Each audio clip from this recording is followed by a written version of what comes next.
Amém, glória a Deus. Eu quero dizer que eu fui muito edificado hoje pelo louvor dessa igreja.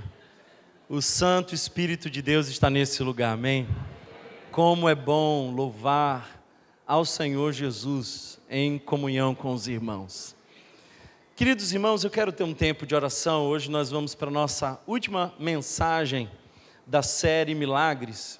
E nós estamos muito gratos ao Senhor por tudo que Ele tem feito conosco. Hoje nós cremos que há uma palavra do Senhor para o nosso coração. Eu quero convidar você a fechar os seus olhos, a abrir o seu coração para que o Espírito possa falar algo novo, poderoso e sobrenatural. Obrigado, Senhor, porque Tu és um Deus bondoso. Muito obrigado, porque cremos, Tu estás entre nós.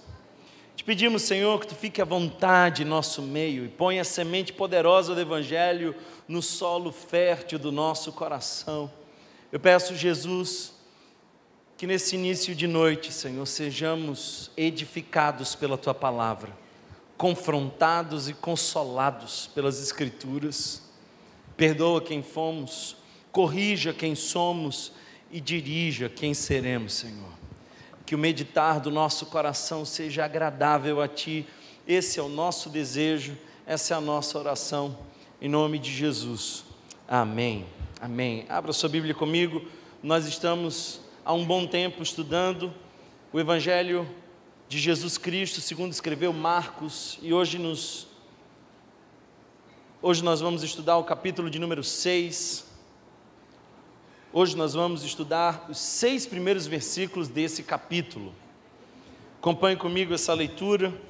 Se você está chegando aqui agora, deixe-me dizer que nós aqui fazemos exposições bíblicas e nós já estamos estudando Marcos há um bom tempo e hoje chegamos ao capítulo de número 6 e é provável que se você estava por aqui conosco nas últimas mensagens, você vai notar uma mudança do tom. O capítulo de número 5 é uma somatória de experiências milagrosas, de gente que tem muita fé, de gente que busca Jesus, de milagres que acontecem, o sobrenatural, mas o capítulo de número 6 inicia com um tom diferente. É Jesus na sua própria terra, não podendo ali operar muitos milagres, porque havia incredulidade. Leiamos o texto, o verso 1 diz: Jesus saiu dali e foi para a sua cidade, acompanhado dos seus discípulos. Quando chegou o sábado, começou a ensinar na sinagoga. Muitos dos que o ouviam ficavam admirados. De onde lhe vêm estas coisas? Perguntavam eles. Que sabedoria é esta que lhe foi dada? E estes milagres que ele faz? Não é este o carpinteiro, filho de Maria, e irmão de Tiago, José, Judas e Simão? Não estão aqui conosco as suas irmãs? E ficavam escandalizados por causa dele. Jesus lhes disse: só em sua própria terra, entre seus parentes e em sua própria casa, é que um profeta não tem honra. E não pôde fazer ali nenhum milagre, exceto impor as mãos sobre alguns doentes e curá-los. E ficou admirado com a incredulidade deles. Então Jesus passou a percorrer os povoados, ensinando. Palavras do Senhor. Queridos irmãos, Jesus, no capítulo anterior, acalma a tempestade. Vocês devem lembrar desse episódio. Vocês devem lembrar também que ele chega em terras gadarenas e liberta um possesso de uma legião de demônios. Uma legião eram algo em torno de 6.000 soldados romanos. É assim que aqueles espíritos se denominam diante de Jesus, mas daqui a pouco, depois de uma palavra, aquele homem está sentado em perfeito juízo e as pessoas se espantam com o poder de Jesus. Então ele volta e é convidado por Jairo, líder da sinagoga, para ir na sua casa, socorrer a sua filha, que estava muito mal. E no meio do caminho, nós bem lembramos que ele cura a mulher do fluxo de sangue. No final, ele chega na casa de Jairo, aquela menina já está morta, mas com autoridade sobrenatural ele ergue a mão dela diz Talita cumi, e levanta aquela menina. O capítulo 5 assim é demais, é tremendo, sacode o nosso coração. Mas eu decidi terminar essa série sobre milagres falando sobre quando milagres não acontecem, porque milagre não acontece sempre, e nem sempre nós temos a fé para que os milagres aconteçam, e nem sempre, mesmo que tenhamos a fé, Deus faz os milagres que nós queremos. Às vezes os milagres não acontecem porque Deus simplesmente não quer. Deus é soberano. Você precisa entender uma coisa: você não manda em Deus. E eu sei que isso parece uma afirmação basilar, mas está difícil de algumas pessoas entenderem, porque tem um movimento evangélico por aí dando ordem, decretando, mandando, como se Deus fosse um garçom. Eu decreto isso, eu decido aquilo. Não, irmãos. Deus é soberano, Ele faz o que quer, como quer. Essa igreja crê em milagres, mas nem sempre eles acontecem, porque o Senhor decide quando e como Ele vai operar. Às vezes os milagres não acontecem, irmãos, porque Deus quer nos mostrar que o maior milagre é manter a fé, mesmo quando não há milagres. O maior milagre é continuar crendo na presença do Senhor, mesmo quando nós não vemos os cenários mudarem. Mas eu preciso confessar para vocês que às vezes os milagres não chegam, e talvez esse texto seja um bom apoio para esse argumento. Às vezes os milagres não chegam pela nossa incredulidade. Diz o texto que não aconteceu ali milagre, senão exceto Jesus impondo as mãos e curando algumas poucas pessoas, o que para Marcos parecia insignificante diante de tudo aquilo que Jesus fazia. E ele atribui a falta desses milagres à falta de fé. Eu penso que falta de fé não é um problema que nós encontramos só lá fora. Falta de fé é um problema que nós encontramos aqui dentro também. Pode parecer paradoxal, mas os crentes também sofrem com incredulidade. Percebam como os discípulos se dedicaram a seguir a Jesus e viveram intensamente aquele projeto do discipulado, largaram as redes, largaram os barcos, viveram aquilo. Mas em diversos momentos Jesus repreende a fé dos discípulos, homens de pouca fé. A incredulidade é uma coisa que alcança até mesmo nós, crentes. E eu posso dizer que o problema de muitos crentes é a incredulidade. E essa é a razão pela qual, às vezes, os milagres não acontecem. Deus é soberano. Às vezes, Ele escolhe não operar. Você deve lembrar, por exemplo, de Paulo orando por 3 vezes, pedindo um milagre ao Senhor. Paulo que tinha feito maravilhas pelo poder do Senhor. Milagres, prodígios aconteciam no ministério de Paulo, mas ele pede por 3 vezes. E Deus diz: não, esse milagre que eu não vou fazer tem um propósito. Eu quero te ensinar que a minha graça te basta. Às vezes ele não quer fazer, mas às vezes é verdade que nós não temos a fé suficiente para que milagres aconteçam. Você realmente crê? Eu poderia dizer que existe um grupo de cristãos céticos. Eles tomaram a decisão de congregar, eles adaptaram o seu orçamento, aprenderam as canções, aderiram às palavras e os jargões que nós usamos.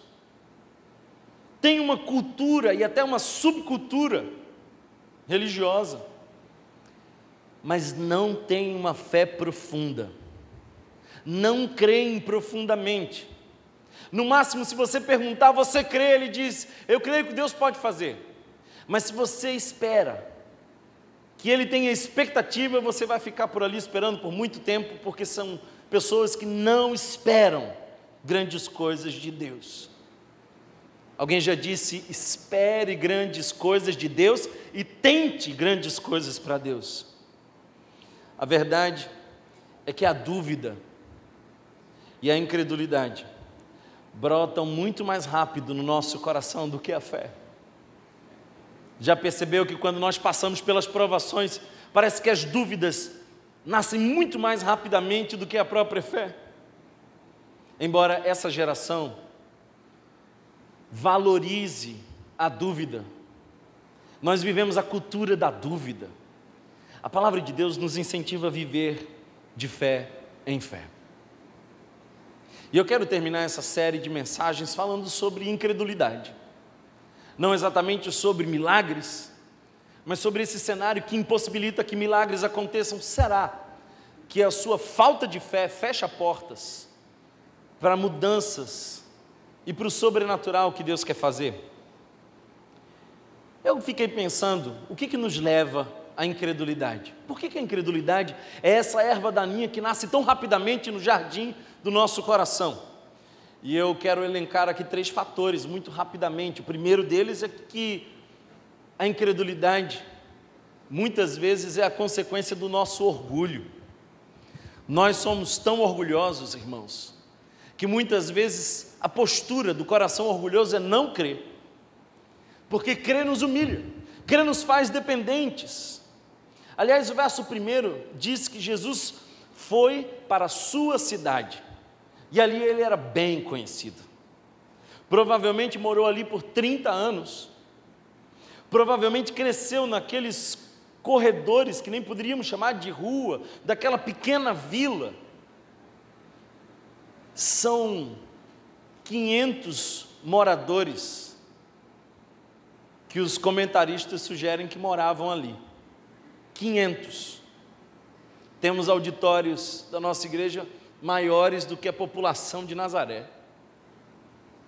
E eu fico pensando, se você mora 30 anos, num lugar que tem 500 pessoas, todo mundo te conhece, todo mundo sabe quem você não é novidade para ninguém. E eu fico pensando que algumas pessoas naquela cidade olhavam para Jesus e diziam: esse menino, vi nascer, acompanhei os pais, fui amigo do pai dele, já comprei lá na marcenaria umas coisas. Talvez, e sempre aparece alguém que fala assim: esse aí, minha família trocou a fralda dele. Porque, não se surpreenda, Jesus foi uma criança. João Calvino diz algo interessante, ele diz: a raiz de toda incredulidade é o orgulho humano, que se recusa a se submeter à verdade de Deus. Talvez, irmãos, aquela cidade tinha o sentimento de: ele é um dos nossos, não pode ser melhor que nós. Ele é um dos nossos, nasceu aqui, a gente conhece tão bem, não pode ser melhor que nós. Uma segunda coisa que nos leva à incredulidade é a ignorância. E sim, a ignorância nos leva muito à incredulidade. Note que no verso 2 eles dizem: de onde lhe vêm estas coisas? Eles não sabem explicar. Essa é a razão pela qual Jesus, lá na cruz, faz aquela oração: Pai, perdoa-lhes, porque não sabem o que fazem. A incredulidade é muitas vezes a consequência da ignorância, mas eu quero também afirmar que ela é muitas vezes a consequência do estado de ânimo da gente. Você já notou o tanto de vezes que Jesus corrige a fé, mas antes introduz dizendo: tem bom ânimo? Já notou isso? Diversos momentos os discípulos estão desesperados, falta-lhes fé, e Jesus aparece dizendo: tem bom ânimo, homens de pequena fé. O nosso ânimo e a nossa fé estão diretamente interligados. Uma pessoa depressiva é uma pessoa que está sugestionada a ter dificuldade em crer. Às vezes a tristeza nos cega, irmãos. Aliás, você deve lembrar dos discípulos de Emaús.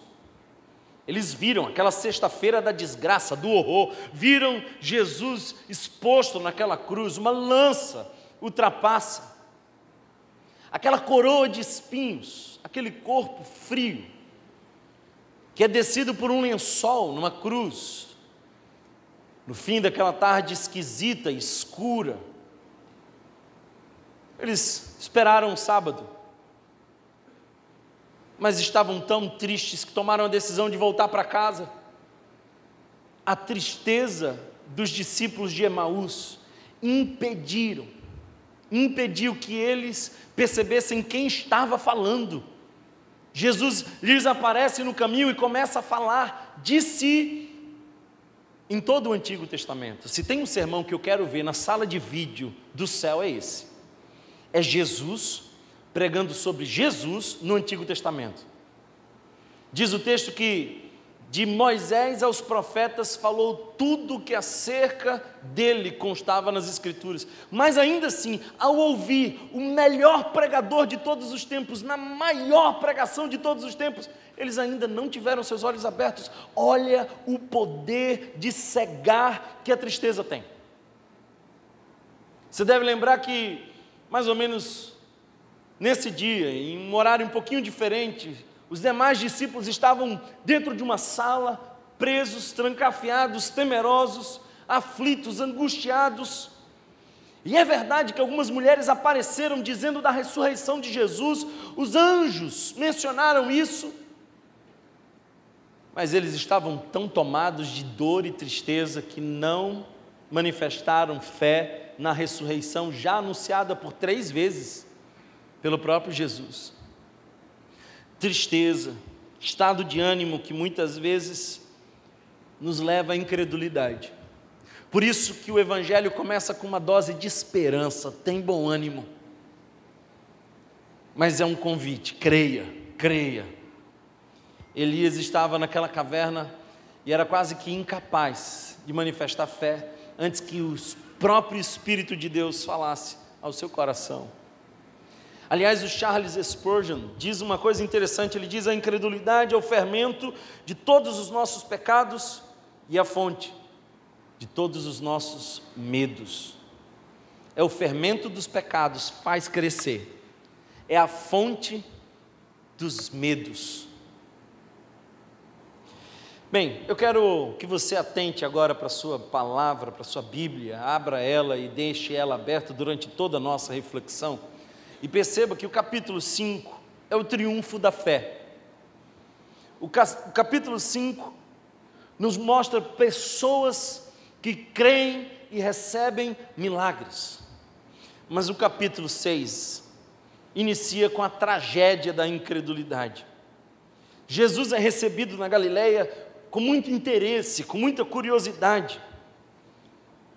Nós vemos, por exemplo, Jairo, a mulher do fluxo de sangue, entre tantas outras histórias que não foram narradas por Marcos. Mas agora a recepção aqui em Nazaré é bem diferente. Há um contraste entre aqueles que creem e aqueles que não creem, e eu não sei em que grupo você está, mas eu quero estar no grupo daqueles que creem. Provavelmente, irmãos, era a segunda visita de Jesus em Nazaré. Alguns teólogos entram em discussão acerca desse tema. Lucas, capítulo 4, nos mostra um momento onde Jesus está em Nazaré. E ele vai à sinagoga como era de costume. Se você lê os evangelhos com o mínimo de atenção, vai perceber que não há base bíblica nenhuma para o movimento dos desigrejados, porque Jesus foi ferido pelos religiosos que estavam na sinagoga, mas Jesus estava na sinagoga todo o tempo. Ele não abre mão da sinagoga. E numa dessas oportunidades, lhe foi concebido o direito de falar. Ele abre Isaías, ele lê Isaías: o Espírito do Senhor está sobre mim, pelo que me ungiu, para profetizar, para pregar as boas novas, para curar. E no final daquele texto, ele fecha o rolo, senta, todos os olhos estão voltados para ele, naquela sinagoga de Nazaré, e a única coisa que ele diz é: hoje se cumpre essa escritura. Aquele auditório ficou alvoroçado. Você não tem ideia de quanto soou absurdo para aquelas pessoas o que Jesus falou. Mas a reação deles foi tão intensa em Nazaré, que diz o texto no verso 28 do capítulo 4 de Lucas: e todos na sinagoga, ouvindo estas coisas, se encheram de ira, e levantando-se, o expulsaram da cidade, e o levaram até o cume do monte, em que a cidade deles estava edificada, para dali o precipitarem. Ele, porém, passando pelo meio deles, retirou-se. Alguns teólogos sugerem que é o mesmo episódio, eu não creio. Porque aqui, Jesus muito provavelmente não tinha iniciado ainda o seu ministério, não havia muitos milagres no currículo de Jesus, mas agora em Marcos, no capítulo 6, eles mencionam os muitos milagres de Jesus que não aconteceram em Nazaré, nós sabemos. O fato, irmãos, é que Jesus foi rejeitado e os discípulos estavam juntos. Isso porque os discípulos também precisam ser rejeitados. E eles precisam saber passar pela rejeição. Se você observar a passagem que nós vamos estudar na semana que vem, que é decorrente dessa, é Jesus agora ensinando a como os discípulos lidarem com cidades que o rejeitam. Bate o teu pé, se afasta, vai. Jesus está ensinando os discípulos a como lidar com rejeição. E ele chega na sinagoga nesse dia do descanso, ele vai e ele percebe que o povo que mais o conhecia era o povo que menos tinha fé. Isso desconstrói muita coisa, não é não? Porque parece na nossa cabeça que quem mais conhece Jesus é quem mais tem fé, mas nem sempre é assim. A incredulidade é uma tragédia de grandes proporções. É uma tragédia de grandes proporções. Agora, a pergunta que eu quero fazer junto com você é: será que nós somos incrédulos? Será que sofremos com incredulidade? Será que esse negócio também está dentro de nós de alguma maneira? Será que nós, que somos crentes, também temos e padecemos das nossas incredulidades? Eu quero mostrar para vocês 4 evidências que nos ajudam a reconhecer a incredulidade em nós. E a primeira delas está no tamanho da incredulidade. Porque se você observar o verso 2, nos mostra que tamanho de incredulidade é esse. Eles desperdiçam a sabedoria, embora reconhecem a sabedoria de Jesus. E eles desperdiçam os milagres, embora reconhecem que é milagre. Tem que ser muito incrédulo para isso. É interessante que todo bom incrédulo diz: eu quero ver um milagre e eu quero um bom argumento. Jesus está pregando e não lhe falta argumentos. Nada pode ser mais persuasivo do que o verbo pregando a palavra, mas eles desperdiçam a sabedoria de Jesus. Eles veem milagres. E eles veem milagres não feitos por um milagreiro evangélico que sai vendendo na sexta-feira o culto do milagre. Não. Eles vêm das mãos poderosas de Jesus milagres. Os relatos são reais e muitos e abundantes, mas eles desperdiçam isso. Olha o tamanho da incredulidade. O verso 3 nos mostra a causa da incredulidade. Eles estão familiarizados com a profissão. Não é este o carpinteiro? Sabe a profissão. Eu conheço você é o carpinteiro. Sei onde é a sua oficina. Conheço muito bem você. A maioria das pessoas que seguiram a Jesus e manifestaram fé em Jesus não saberiam desse detalhe. Eles sabem a família de Jesus, chamam pelo nome. Esse é o filho de Maria, o irmão do Simão, do Judas, do Tiago. Tem o nome da família. As irmãs dele estão aqui. Tem endereço. Não estão as irmãs deles aqui conosco. Sabe onde está? Eu sei onde ela está aqui. Familiaridade. Agora, o que significa incredulidade para Jesus? Eu poderia dar muitas definições teológicas do que significa incredulidade. Abra um dicionário teológico, filosófico, e você vai perceber que as definições são inúmeras. As mais elaboradas possíveis, mas a definição mais simples e profunda que eu posso lhes dar do que é incredulidade, foi Jesus quem deu. É falta de honra. O profeta não tem honra na sua própria casa. Por último, a gente vai perceber as consequências da incredulidade, porque tem. Quem crê tem consequência. Quem não crê também tem consequência. Ontem eu fiz um casamento, e eu peguei nesse casamento, em João capítulo 2, quando Jesus transforma água em vinho. E eu sempre que passo por essa passagem, fico assim, pensando alguns detalhes. Imagina você ter sido contratado para servir um casamento, no meio desse casamento a tragédia de faltar vinho, e de repente aparece alguém que você não conhece muito bem. Antes dessa pessoa aparece uma mulher dizendo: faça tudo o que ele mandar, e ele chega e diz assim: bota água em vez de vinho. A incredulidade diria: não, meu senhor, não está faltando água não, está faltando vinho, meu patrão. Você não está entendendo não? Mas eles resolveram obedecer, e não era pouco, demandava esforço. Eram 6 talhas de água, e cada uma dessas talhas cabiam até 120 litros, deu trabalho, mas eles obedeceram sem entender. A obediência gera consequências. Eles creram, obedeceram, e aquela festa provou o vinho que só eu e você um dia provaremos na eternidade, como aquele só na mansão celeste. Agora, se você não crê, você também tem consequências.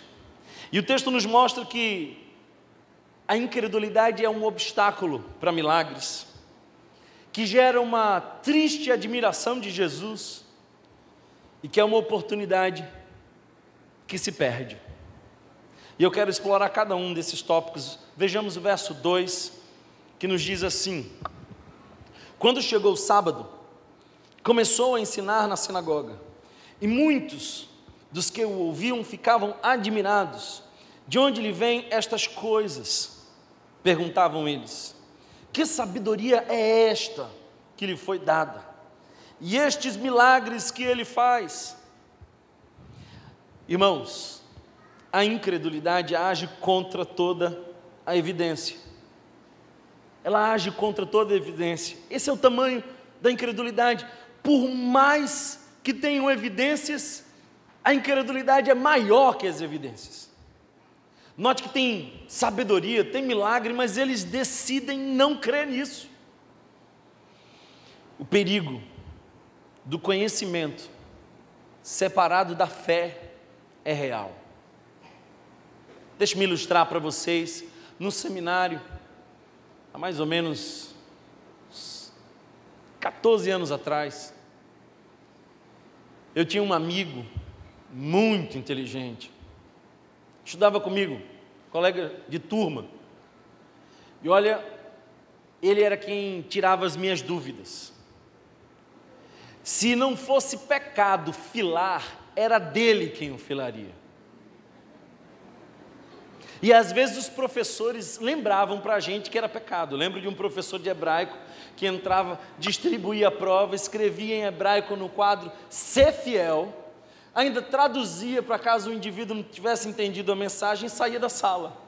E salve-se quem puder, mas o Espírito Santo ficava ali do lado, constrangendo você. Mas se pudesse filar, era dele que eu filaria. As melhores dicas de livro, eloquente, estudiosíssimo. Alguns anos atrás, eu tive a triste notícia de que esse homem perdeu a fé. Tornou-se um ateu, cuja alma está fria, sólida, não tem vida mais ali dentro. Todo aquele conhecimento não se transformou numa experiência de intimidade. Note que esse povo conhecia, mas não transformou aquela experiência em fé. Tem muito crente por aí que conhece demais. Às vezes o pessoal chega na igreja e sente a necessidade própria de trazer o currículo junto. Olha, eu estudei isso, eu fiz aquilo. Eu sempre acolho com alegria, mas isso não quer dizer absolutamente nada.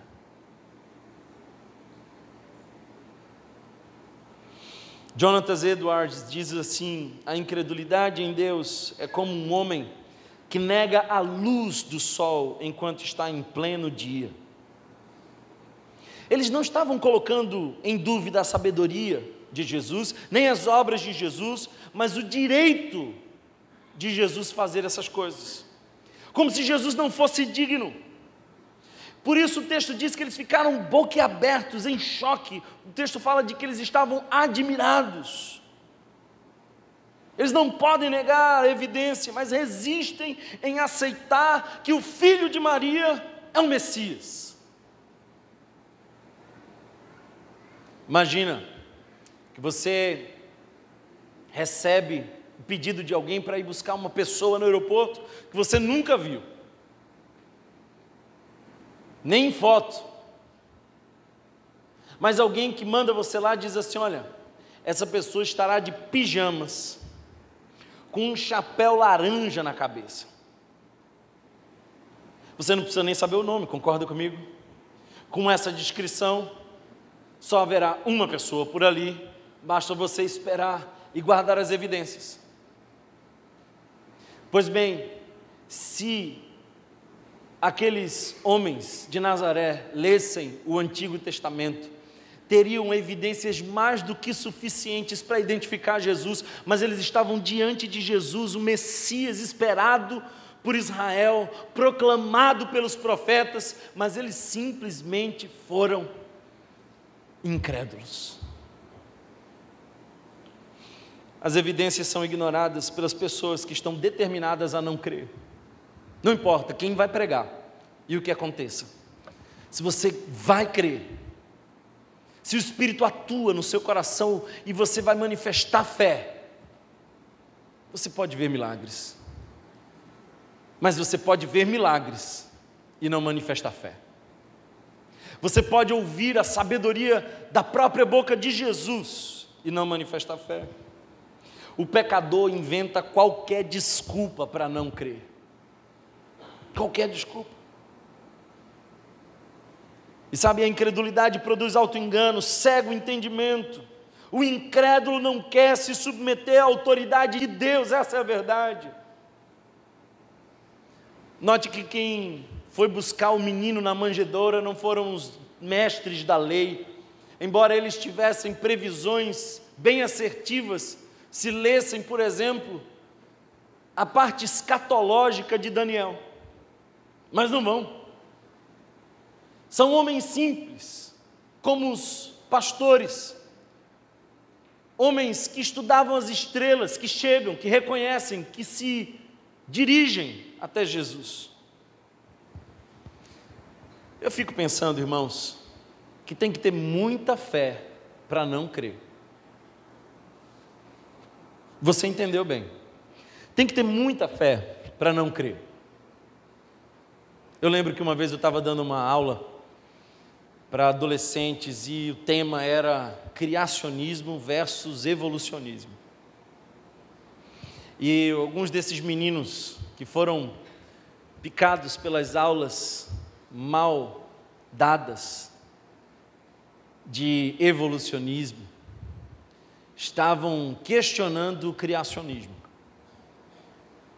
E aí eu resolvi provocar um pouquinho.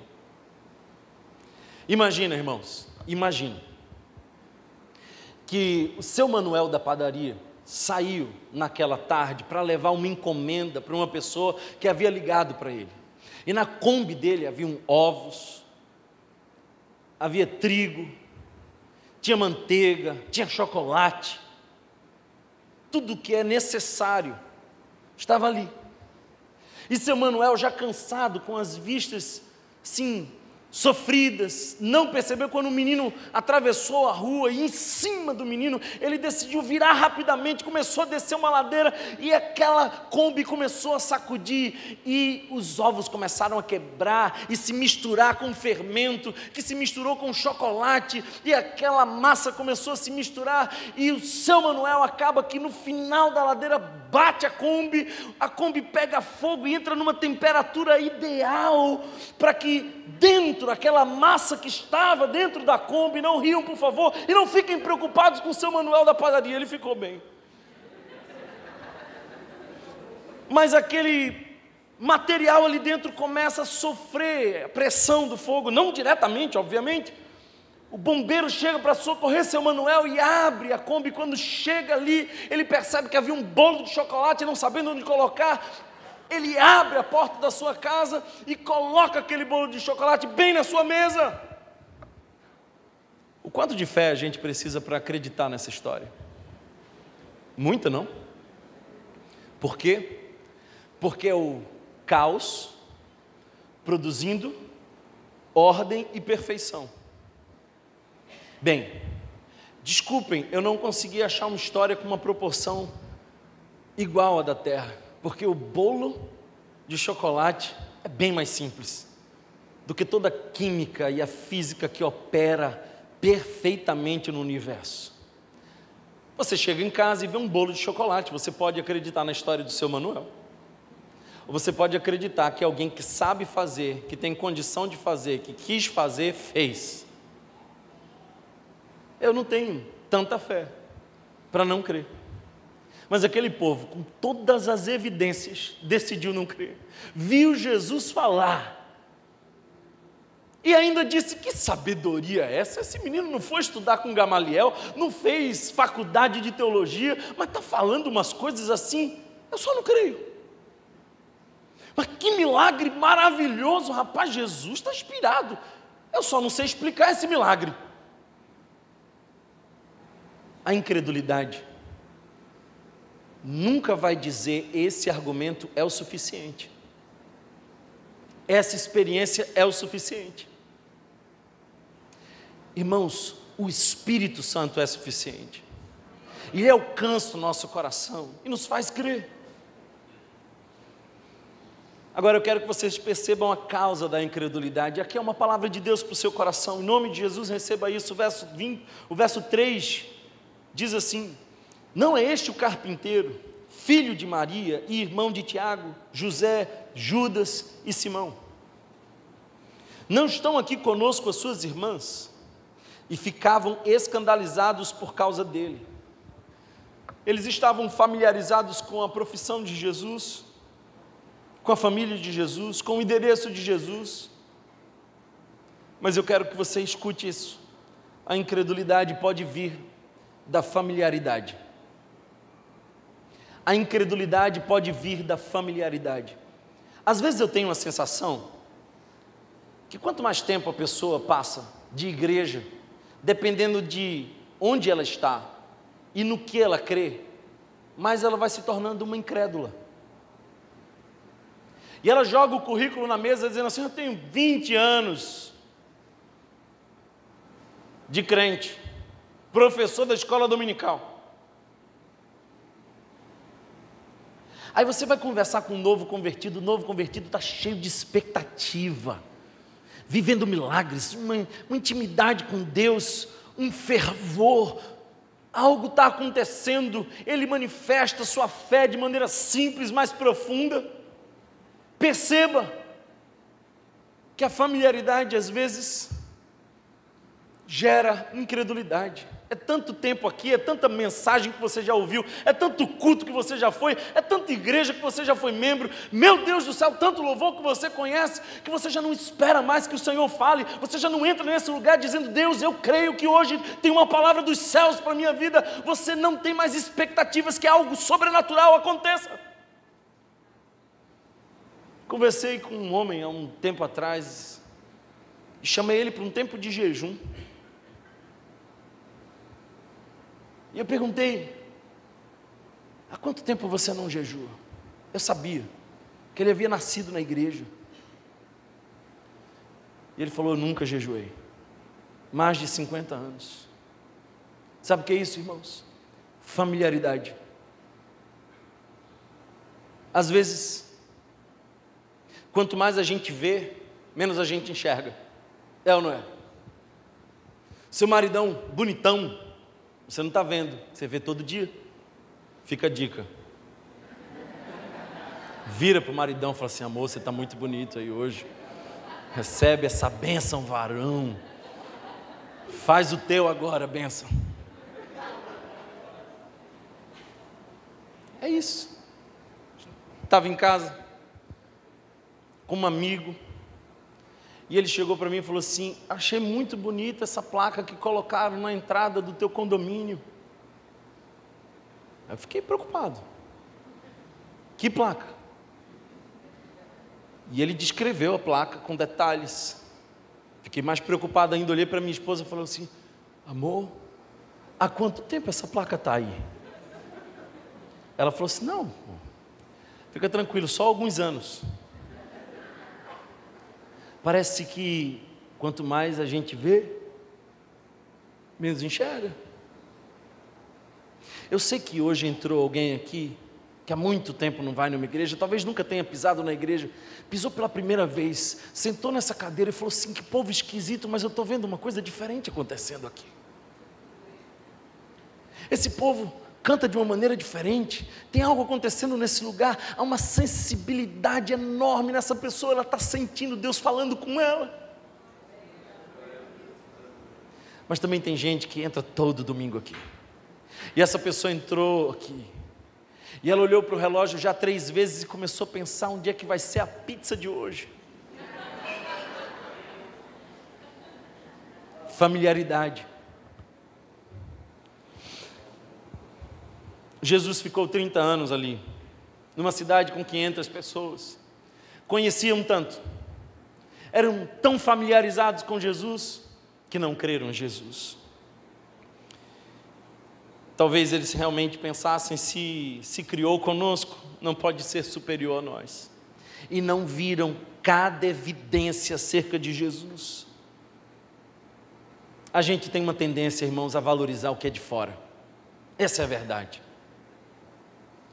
Vem um pastor de fora pregar a mesma mensagem que ele prega todo domingo, quando prega em igreja diferente, ele já pregou essa mensagem 500 vezes, ele não olha o sermão, ele já decorou.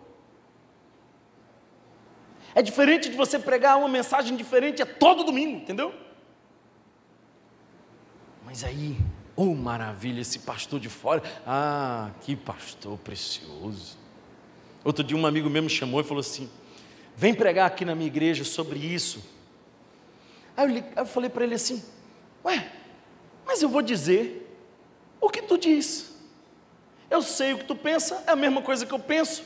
Eu vou dizer o que tu fala. Aí ele falou assim: mas tem uma diferença entre nós, eles vão te ouvir. Terminei a mensagem, desci, certo de que eu preguei o que o pastor pregaria. Fui, e pelo canto tinha uma fila de gente dizendo: olha pastor, que bênção, eu nunca ouvi uma palavra como essa. A gente valoriza o que é de fora. Isso gera incredulidade. Nós estamos familiarizados, meu irmão, em nome de Jesus, escute isso com o seu coração agora, não se familiarize com esse ambiente. Existem igrejas subterrâneas acontecendo nesse exato momento. Existem pessoas correndo risco de perder a própria vida, a família, os negócios, para louvar como nós louvamos. Existem pessoas que estão ansiosas de ter a Bíblia que você não abre em casa.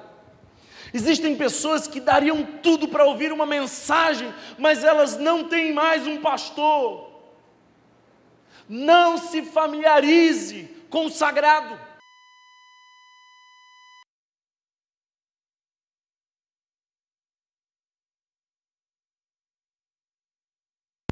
Eu tenho. Não é este o carpinteiro? A palavra aqui sugere algo além de apenas alguém que trabalha com madeira, mas é fato que Crisóstomo dizia que Jesus estava dedicado a fazer especialmente arado e jugos para boi. Imagina, pessoal de Nazaré olhando para Jesus falando: eu comprei um arado com você, cara. Você não é mestre, você muito menos é Messias, você é marceneiro, é carpinteiro. Note que eles falaram ainda assim: filho de Maria. E para nós essa expressão não soa de uma maneira ruim, mas soaria para um judeu. Eu quero que você entenda que para nós esse comentário parece inocente, mas os judeus não identificavam as pessoas relacionando com a mãe. Quer ver uma coisa? Simão Bar Jonas, ou seja, Simão, filho de Jonas. Você não vai ver nenhuma referência de um homem associado à sua mãe. Não era cultural isso. Alfeu, nós sabemos que é pai de 2 discípulos, mas não sabemos a mãe dos discípulos.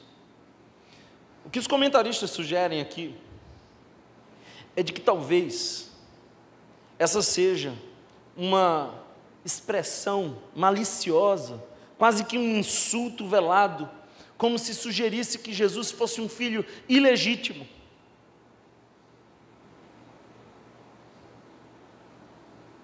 Sabe, irmãos, o que é muito conhecido, às vezes é pouco crido. E você já ouviu falar tanto de Jesus, que Ele faz milagres, que Ele ainda opera hoje, já soa até como jargão, parece que é mais do mesmo, é mais um domingo, é mais uma mensagem, é mais um pregador. Escute hoje a palavra como se fosse a primeira vez. Jogue-se diante da cruz e arrependa-se do seu pecado como se hoje você estivesse escutando o Evangelho pela primeira vez. Adore a Jesus como se você estivesse juntamente com os anjos e como se fosse a última vez que você pudesse render a Ele louvores aqui na terra. O problema não é conhecer a Deus, é adorá-lo como Deus. Romanos capítulo 1, verso 21 diz: porque tendo conhecido a Deus, não o glorificaram como Deus, nem lhe renderam graças, mas os seus pensamentos tornaram-se fúteis, e os seus corações insensatos se obscureceram. Mesmo que você seja crente, os princípios da incredulidade podem afetar o seu coração.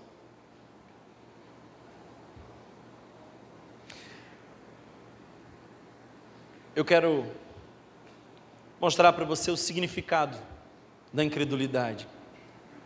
O significado da incredulidade. Se você observar comigo o verso 4, você vai entender o que Jesus considera incredulidade. Jesus lhes disse: só em sua própria terra, entre seus parentes e em sua própria casa, é que um profeta não tem honra. A falta de fé é uma desonra a Deus. Quando nós não cremos, não é apenas a nossa parte, soa como desonra a Deus. Eu quero ler para vocês uma frase de A.W. Pink, que diz assim: incredulidade não é tanto uma fraqueza, mas uma ofensa direta ao caráter de Deus, pois questiona sua veracidade. Incredulidade não é uma fraqueza, é uma ofensa ao caráter de Deus. Isso é forte. Quando eu não creio, de algum modo eu estou dizendo: você não é confiável, e é ofensivo. E se eles não creem, se eles não honram a Jesus, então quais são as respostas que eles dariam para as próprias perguntas no verso 2? Que sabedoria é esta? E esses milagres? De onde vem tudo isto? Se eles não creem que vem do próprio Deus, de onde vem então? Aos olhos deles, Jesus seria um megalomaníaco surtado, ou um homem que usava os poderes de Belzebu. Meus irmãos, incredulidade é uma ofensa a Deus. A incredulidade desonra a Jesus, é um insulto. E deixe-me explicar isso de uma maneira mais simples ainda. Eu quero que você entenda isso. Imagina você, mulher, casada há mais de 30 anos com o mesmo marido. E por 30 anos, mulher, você foi fiel integralmente em cada dia desses 30 anos, você nunca se permitiu pensar em outra pessoa, nunca desejou outro homem. Depois de 30 anos de fidelidade irretocável, o seu marido entra em casa e diz: eu não confio em você, eu não confio em você, eu não acredito na sua fidelidade, eu não acredito na sua justiça. Todas vocês se sentiriam ofendidas. Não crer é ofender o Senhor, é não honrar a Jesus. Eu quero terminar falando das consequências da incredulidade. Quais são as consequências da incredulidade? Diz o texto no versos 5 e 6: e não pôde fazer ali nenhum milagre, exceto impor as mãos sobre alguns doentes e curá-los. E ficou admirado com a incredulidade deles. Então Jesus passou a percorrer os povoados, ensinando. Percebam, irmãos, que a incredulidade é um obstáculo aos milagres. Às vezes o milagre não acontece porque Deus não quer. E se Deus fizer, Ele é Deus.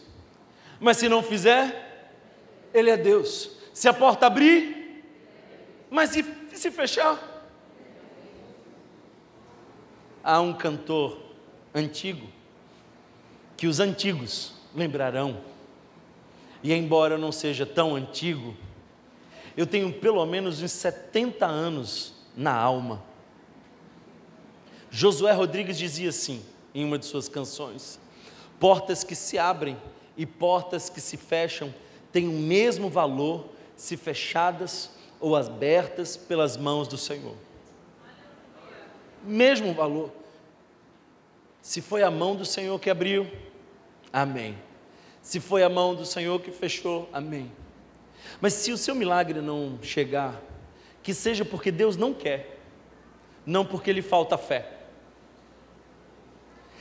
Se o seu milagre não chegar, que seja porque Deus não quer, e não porque lhe falta fé. É simples assim. Diz o texto que Jesus não pôde operar ali muitos milagres.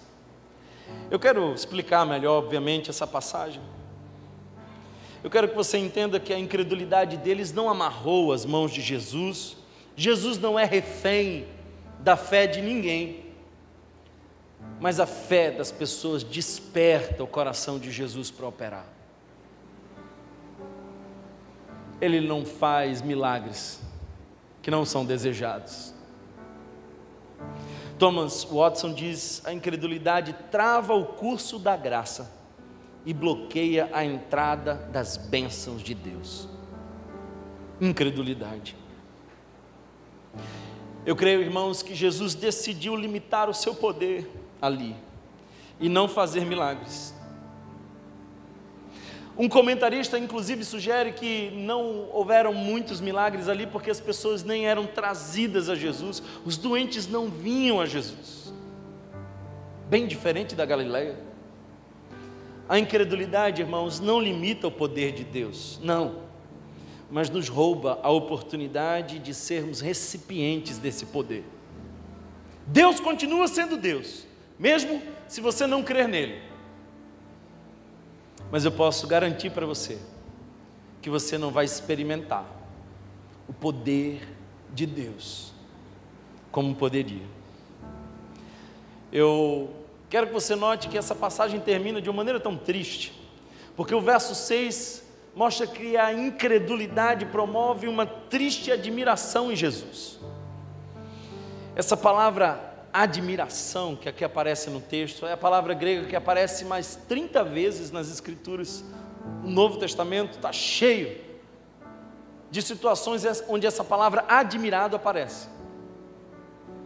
Quase todas elas para dizer a condição das pessoas diante do poder de Jesus. Estavam admirados com o seu poder. quase sempre a multidão olhando para Jesus e admirados. Somente em 2 situações a palavra admirado é empregado para Jesus. Jesus, em 3 anos de ministério, ficou admirado 2 vezes. Quer saber quais? Só 2 vezes a Bíblia diz que Jesus ficou admirado com algo. A primeira é quando esses nazarenos que viram Jesus crescer, viram Jesus pregar, viram milagres acontecer, não demonstra fé. E Jesus olha para eles com uma admiração triste. Aqui não há celebração, mas é lamento. É alguém que está espantado, surpreso, que olha e diz: Jesus ficou admirado. Essa é a primeira vez. Mas a segunda é quando aparece um centurião e vai até Jesus e diz: Jesus, eu também sou um homem de autoridade. Eu mando e os meus servos obedecem. E basta uma palavra tua e os cenários da minha vida mudarão. E diz o texto que Jesus ficou admirado. Mateus capítulo 8, dos versos 5 a 13, nós vemos essa passagem. Ao ouvi-lo, Jesus se maravilhou. Em verdade eu digo que em Israel não encontrei em ninguém uma fé tão grande. Jesus ficou admirado 2 vezes. Uma com uma fé bem pequena, outra com uma fé bem grande. Eu espero, irmãos, que ele fique admirado ao olhar a sua fé, o tamanho da sua fé. Eu quero orar por você, mas eu quero te dizer: não desperdice a oportunidade, porque nós não vemos mais Jesus voltar a Nazaré. Se nós continuarmos o texto, veremos que no verso 6 diz: então Jesus passou a percorrer os povoados. Foi embora. Foi embora.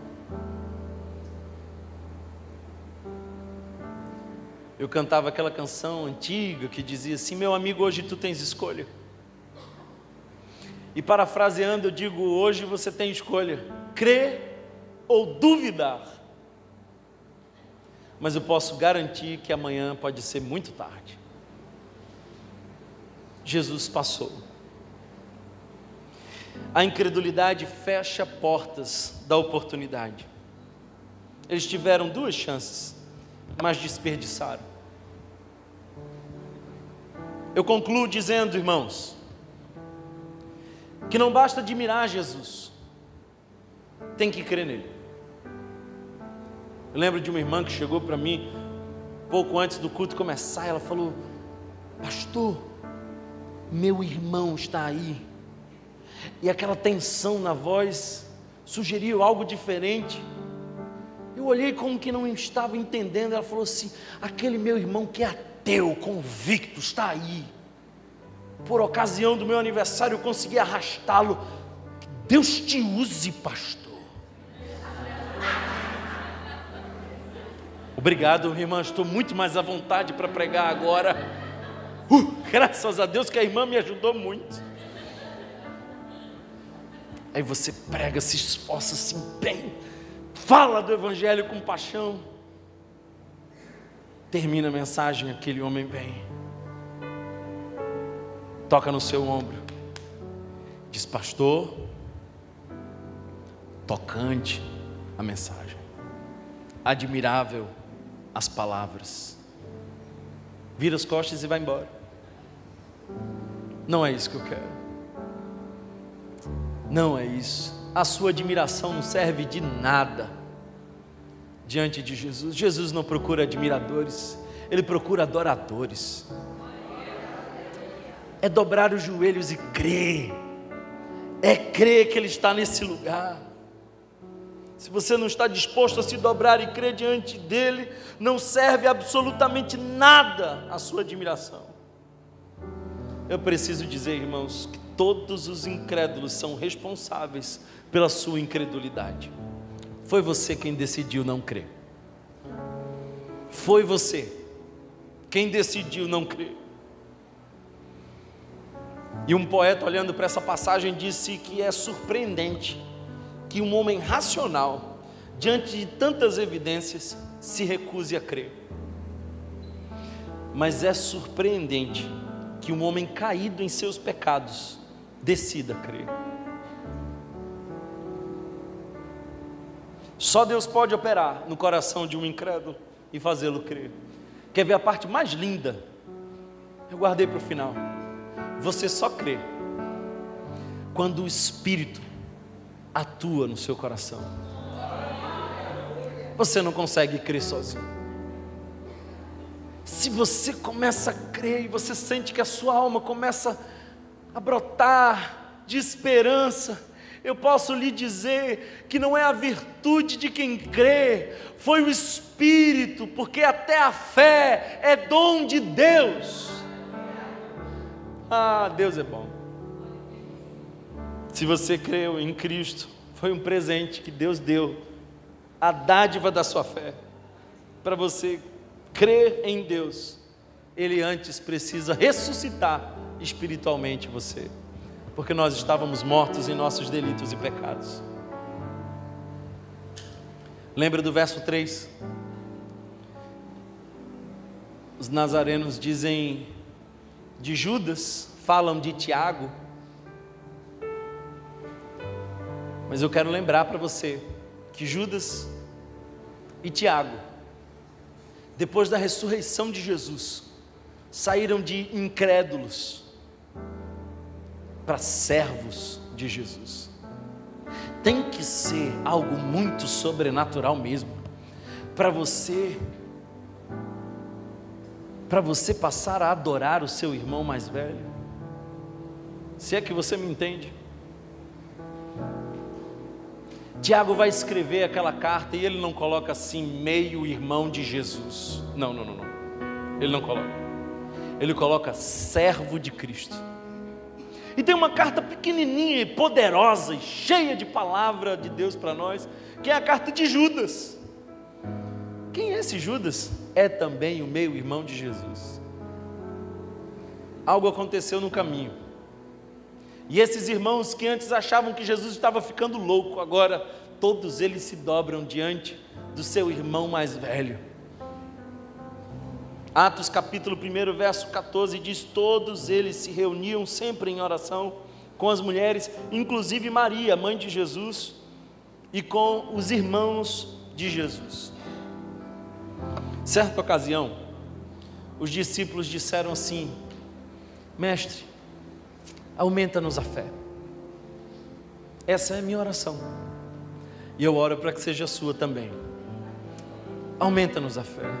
Eu não quero me acostumar com o sagrado, eu não quero ficar cheio de informação e vazio de esperança. Eu não quero ter detalhes de um Jesus que eu não creio. Eu não quero guardar um currículo. Eu quero ser um adorador. Que essa palavra encontre endereço no seu coração. Na semana passada nós oramos por milagres. E sim, nós cremos em milagres. Mas o maior milagre é continuar crendo, mesmo quando não há milagres. Esse é o maior milagre. Hoje eu pregava lá no Prado,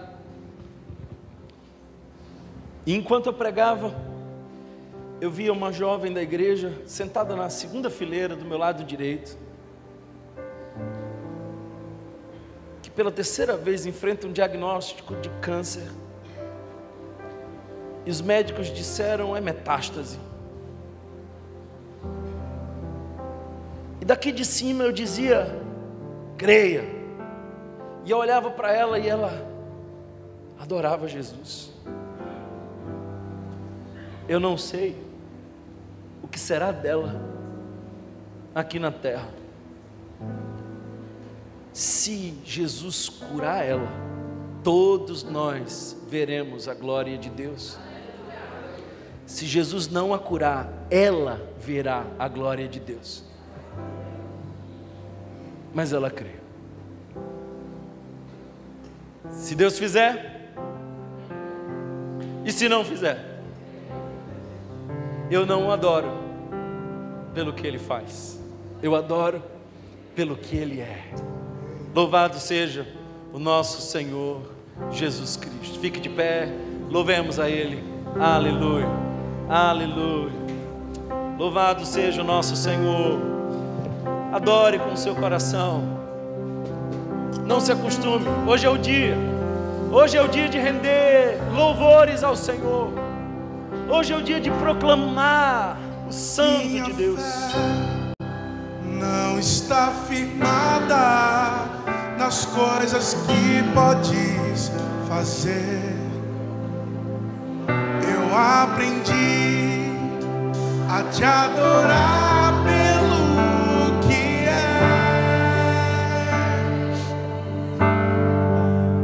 Dele veio sim o amém, somente dele, mais ninguém.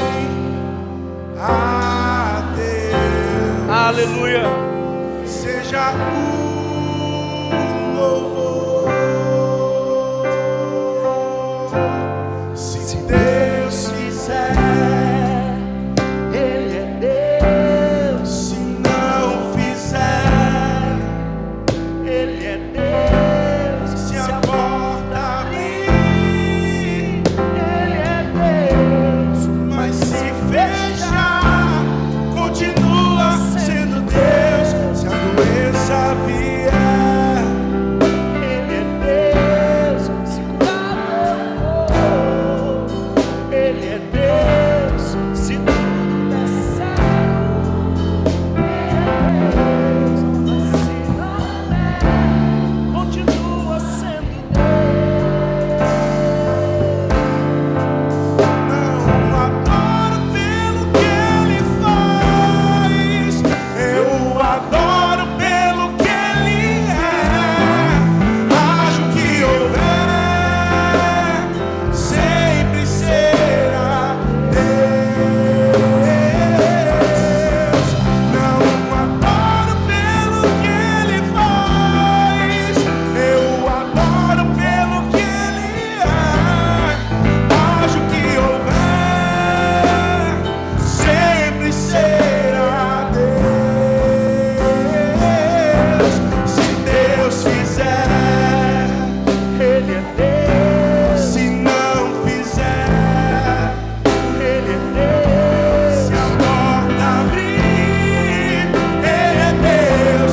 Mas se fechar, continua sendo Deus. Se a doença vier, Ele é Deus. Se curado eu for, Ele é Deus. Se tudo der certo, Ele é Deus.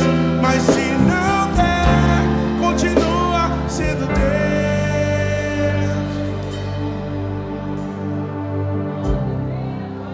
Obrigado, Senhor.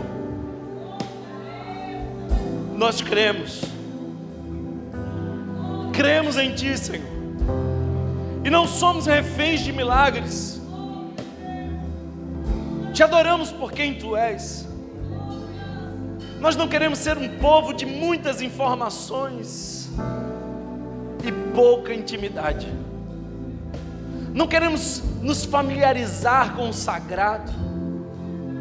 Nós estamos na presença daquele que é santo, santo, santo. E nós nos prostramos como Isaías. Reconhecemos os nossos erros. Ai de nós! Tu és santo, Senhor. Nós cremos e Te adoramos, Senhor. Eu oro por cada pessoa que está aqui, que não sejam, Senhor, como aqueles de Nazaré, que desperdiçaram oportunidades, mas que hoje creem para a glória do nome do Senhor. Se Deus fizer, Ele é Deus. Se não fizer, Ele é Deus. Se a porta